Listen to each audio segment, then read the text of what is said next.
Everyone, आज हम लोग एक ऐसा शेयर को डिस्कस करने वाले हैं जो 50% से भी ज़्यादा डिस्काउंट पे मिल रहा है और जिसका फंडामेंटल है वो काफ़ी स्ट्रॉन्ग फंडामेंटल है। आप लोग देख सकते हैं जो इसका ऑल टाइम हाई था वो लगभग 2700 के आसपास था और जो करंटली जो इसने लो लगाया था वो 1200 के आसपास था और करंटली जो अभी ट्रेड कर रहा है वो 1440 के आसपास ट्रेड कर रहा है। तो देख सकते हैं आप लोग अपने ऑल टाइम हाई से 54% से भी ज़्यादा ये स्टॉक गिरा हुआ है। तो आज के वीडियो हम लोग ये देखने वाले हैं कि इतना गिरने के बाद भी ये स्टॉक क्या ये यहाँ से और नीचे आएगा या फिर यहाँ से ये बाउंस बैक कर सकता है। तो ये चीज़ समझने के लिए हम लोग इसका चार्ट को एनालिसिस करेंगे और साथ साथ में इसका फंडामेंटल भी देखेंगे, क्योंकि देखिए किसी भी कंपनी में इन्वेस्ट करने से पहले चाहे कितना भी बढ़िया आपको क्यों ना लग रहा हो उसका चार्ट को एनालिसिस तो करते ही है, साथ में उसका फंडामेंटल भी जरूर देखिएगा। चार्ट में कितना भी बढ़िया सिग्नल क्यों ना मिल रहा हो बाय करने के लिए, बट अगर उसका फंडामेंटल बुरा है, फंडामेंटल इंप्रूव नहीं हो रहा है तो वो स्टॉक आपको कभी पैसा बना के नहीं देगा। हाँ, अगर आप लोग जबरदस्ती एंट्री कर भी लेते हैं तो एक बार पैसा बनेगा, दो बार बनेगा, लेकिन जिस दिन आपका पैसा डूबेगा आपका पूरा कैपिटल वाइप आउट कर देगा। इसलिए जितना जरूरी चार्ट को एनालिसिस करना है उतना जरूरी फंडामेंटल को भी देखना जरूरी है।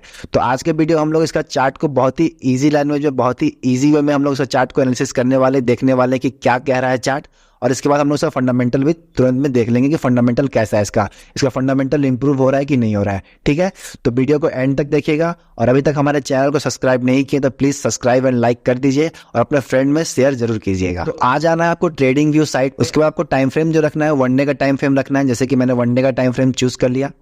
अब देखिए अगर आप लोग चार्ट को ध्यान से देखिएगा तो reverse head and shoulder form करने का तैयारी कर रहा है। देखिए आपको फॉर्म करके दिखाते हैं। देखिए ये जो मेरा यहाँ पे राउंड सर्कल आपको दिख रहा है इसको हम लोग शोल्डर बोलते हैं और ये जो मेरा बड़ा सा ये राउंड सर्कल है वो मेरा हेड है। तो अभी हेड कंप्लीट बना नहीं है, लेकिन ज्यादा चांसेस है कि मेरा हेड बन सकता है। ऐसा क्यों बोल रहा है, इसको समझने के लिए चार्ट को थोड़ा जूम करना पड़ेगा। देखिए चार्ट को अगर जूम करते हैं तो आप थोड़ा चार्ट को ध्यान से देखिएगा। ठीक है, चार्ट को ध्यान से देखिएगा और जो हम बोल रहे हैं उसको थोड़ा ध्यान से सुनिएगा। देखिए अपने एक शोल्डर पैटर्न ये कंप्लीट किया, एक राउंड पैटर्न कंप्लीट किया और जब ये अभी हेड बना रहा तो देखिए हो क्या रहा है, यहाँ से स्टॉक नीचे आया। ठीक है, फिर यहाँ से ध्यान से देखिएगा तो यहाँ से थोड़ा ऊपर जाने की कोशिश किया था। ठीक है, बात समझ में आ रहा है। फिर जब यहाँ से नीचे आने लगा तो जो उसका प्रीवियस लो था, ये जो प्रीवियस लो बनाया था उसको ब्रेक करके एक नया लो बनाया। फिर स्टॉक आप लोग थोड़ा सा और देखिएगा तो यहाँ से क्या हुआ, यहाँ से स्टॉक फिर ऊपर जाने लगा। फिर जब नीचे आने लगा तो अपना फिर से प्रीवियस लो को ब्रेक किया। ठीक है, प्रीवियस लो को ब्रेक करके फिर जब ऊपर गया तो फिर नीचे जब आने लगा तो फिर से अपना प्रीवियस लो को ब्रेक किया। यानी कि यहाँ से लेके यहाँ तक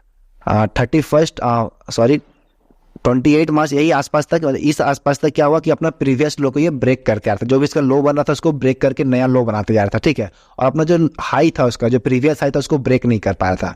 लेकिन इसके बाद देखिएगा क्या हुआ, ध्यान से देखिएगा। यहाँ पे जब स्टॉक ऊपर जाने लगा फिर जब नीचे आने लगा तो जो उसका प्रीवियस लो था उसको ब्रेक नहीं किया, यानी कि प्रीवियस लो के पहले ही, आने से पहले ही वो स्टॉक फिर से वहां से बाउंस बैक करने लगा। फिर यहाँ जब स्टॉक ऊपर गया तो फिर जब नीचे आने लगा तो अपना प्रीवियस लो को ब्रेक नहीं किया था। तो समझिएगा क्या हुआ, यहाँ से लेके यहाँ तक क्या हुआ, अपना प्रीवियस लो को वो ब्रेक करते जा रहा था कि नया लो बनाते जा रहा था और अपना प्रीवियस हाई को ब्रेक नहीं कर पा रहा था। ठीक है, बट इसके बाद देखिए क्या हुआ, प्रीवियस लो को वो ब्रेक नहीं किया, एक मतलब जो उसका प्रीवियस लो था उसके ऊपर ही से वो बाउंस बैक करते जा रहा था। और इसमें आप लोग क्या नोटिस करिएगा, देखिए एक नया हाई बनाते जा रहा है। यहाँ से देखिए एक हाई ये बनाया, फिर स्टॉक जब नीचे आया और अभी जब करंटली हाई बनाया है देखिए इस हाई को भी ब्रेक कर दिया है। यानी ये कह सकते हैं कि स्टॉक जो है एक हेड पैटर्न जो फॉर्म कर रहा है उस पे ये अब अप ट्रेंड में आ चुका है। यानी कि देखिए स्टॉक इसी तरह मूव करता है, स्टॉक आपको एक ही बार में नीचे नहीं आएगा या फिर एक ही बार में ऊपर नहीं जाएगा, स्टॉक सीढ़ी की तरह ऊपर नीचे होते रहता है।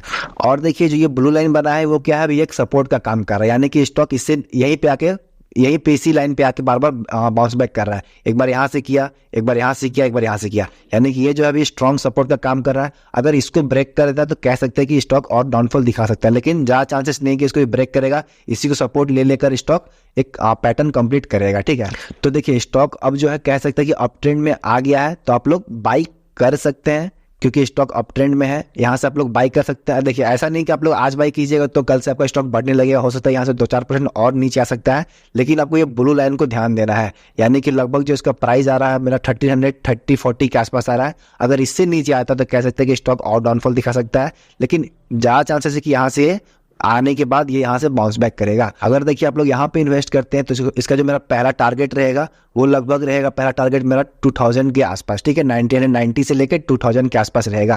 क्योंकि देखिए हम क्या कर रहे हैं, हम लोग नीचे बाई कर रहे हैं और स्टॉक मार्केट में तभी पैसा बनता है जब आप लोग स्टॉक को नीचे खरीदते हैं और ऊपर बनते हैं। कभी भी स्टॉक में ऑल टाइम हाई पे जब भी रहेगा तो इन्वेस्ट नहीं करना चाहिए। स्टॉक अगर अपने ऑल टाइम हाई से 30%, 40%, मिनिमम 20% भी गिरा हुआ तभी वहाँ पे इन्वेस्ट करने के बारे में सोचना है। अगर उससे ज़्यादा नहीं गिरा है तो वहाँ पे इन्वेस्ट नहीं करिएगा, वरना आपको बड़ा लॉस हो सकता है। मेनली कि आपको बड़ा लॉस से बचना है, ठीक है ना। पैसा अगर आपको बनाना है तो छोटा छोटा पैसा बनेगा और पेशेंस रखना है आपको। तो यहाँ पे देखिए चार्ट को हम लोग देखिए कि एक रिवर्स हैंडल शोल्डर फॉर्म कर रहा है और एक बढ़िया सा सिग्नल में अभी बाई करने के लिए, क्योंकि ये बाई सिग्नल आ चुका है, ठीक है। तो ये था मेरा ओवरऑल चार्ट का एनालिसिस। तो एक बार हम लोग इसका फंडामेंटल भी देख लेते हैं कि फंडामेंटल कैसा है, ठीक है। अब देखिए हम लोग इसका ईयर ऑन ईयर रिजल्ट देखते हैं। देखिए सेल्स पे अगर हम लोग ध्यान लगाएं, ठीक है, तो 2018 में 241 करोड़ था और अभी कितना हो गया 936। ये तो TTM है, इसको अभी इग्नोर करना है क्योंकि ये मेरा रनिंग पीरियड का, ठीक है ना। ये मतलब करंटली पीरियड कभी खत्म नहीं हुआ ये साल, इसलिए यहाँ पे TTM लिखा रहा है। तो हम लोग यहाँ तक इसका देखते हैं।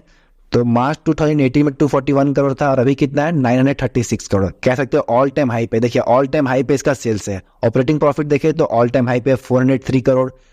नेट प्रॉफिट देखे तो ऑल टाइम हाई पे है।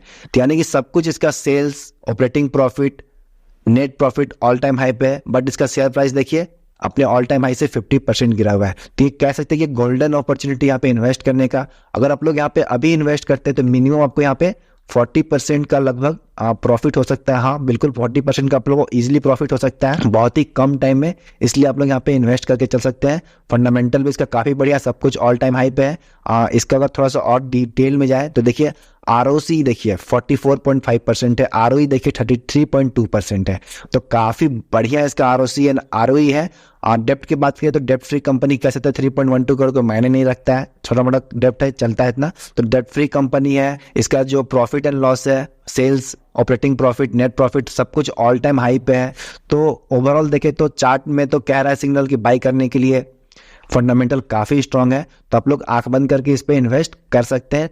फिर भी आप लोग खुद से एक बार एनालिसिस कर लीजिएगा, आपको जो सही लगे एंड में वही कीजिएगा, ठीक है। तो ये था ओवरऑल एनालिसिस। तो अब बारी है स्टॉक का नाम बताने का। अगर आप लोग अभी तक गेस कर लिया कौन सा स्टॉक है तो कमेंट बॉक्स में जरूर बताइएगा, ठीक है। तो देखिए स्टॉक का जो नाम है वो clean science and technology limited है, ठीक है। तो उम्मीद करते हैं कि मेरा एनालिसिस आपको पसंद आया होगा। कैसा लगा कमेंट में जरूर बताइएगा। तो मिलते हैं नेक्स्ट वीडियो में, तब तक के लिए बाय।